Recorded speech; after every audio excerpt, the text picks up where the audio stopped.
So let's get casting on. So I'm gonna I have my needles ready, and I'm going to start with my main color yarn. So my main color yarn is this lighter pink color.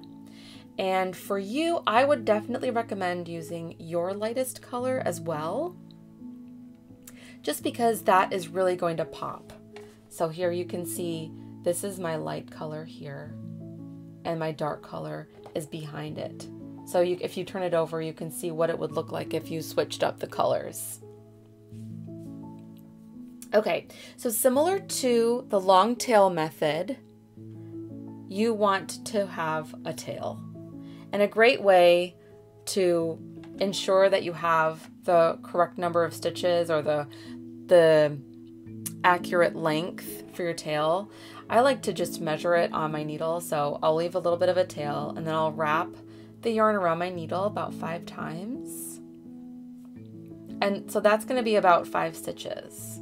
So then I'm going to fold it in half, 10 stitches, fold it in half again. So you want to make sure that you have the tail that's attached to your yarn ball, that's going to be draped over your index finger, and the tail end is going to be draped over your thumb, as so.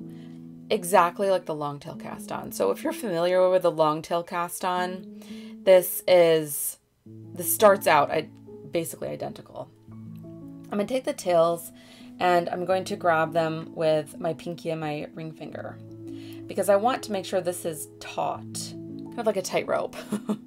So I personally don't like to start with a slip knot, because I feel that it adds extra bulk to my cast on edge.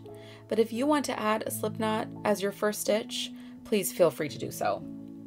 So I like to place my needle on the tightrope or the yarn and give it a twist.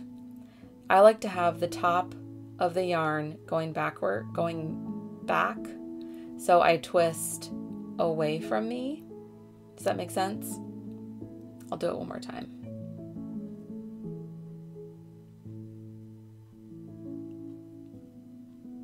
And that's my first stitch. So now I'm going to turn my palm, my left palm, facing up. And with long tail cast on, you usually bring your needle underneath this first loop, right? For twisted German, you don't want to do that. Don't do it. So we're going to bring our needle under both. So under both of these loops going around the thumb, bring your needle down through the top of the loop and pull that back leg towards you. I still have my finger on this first stitch just to stabilize it. Reach around, grab the yarn with your index finger, and pull that new stitch through the window or the triangle. That is your new stitch. And then you want to drop the yarn on your thumb and pull it tight. Make sure to not pull it too tightly. And then you want to grab the yarn again, exactly the same. You want to make sure the tail yarn is on your thumb and your working yarn is on your index finger. We're going to go under both, bring your needle down through the top of the loop, pull it towards you, reach around, grab the yarn on your index finger and pull it through the window. Do you see that window or diamond or triangle, whatever you want to call it? Drop your thumb yarn, pull the yarn tight, but not too tight.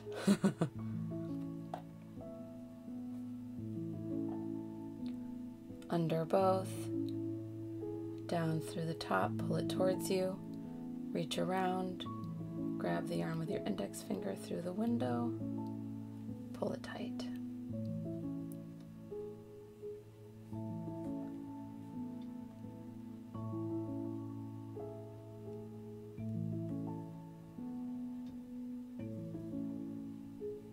And I'm going to keep going.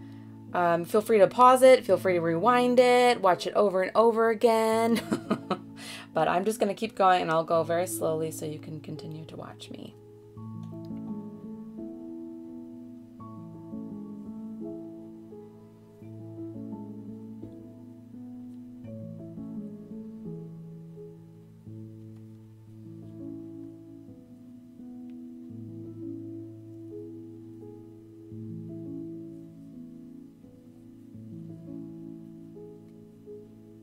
So see, you can see how it adds a little bit of extra yarn. The reason this cast on is so great for brioche is because you're adding a little bit of extra yarn with the extra twist.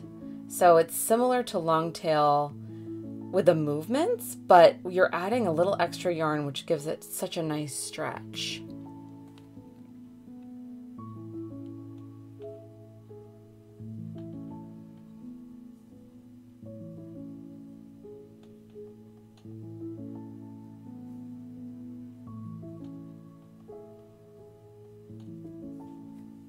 So for me, when I'm working it, you can kind of see I do a lot of the movements just with my thumb.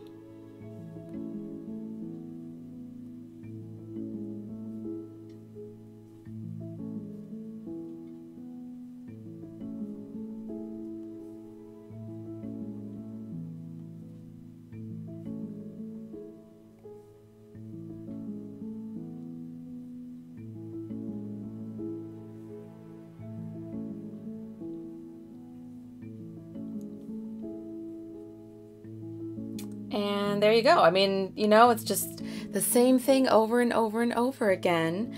So again, if you need to re-watch it, please feel free to rewind and watch again and again and again.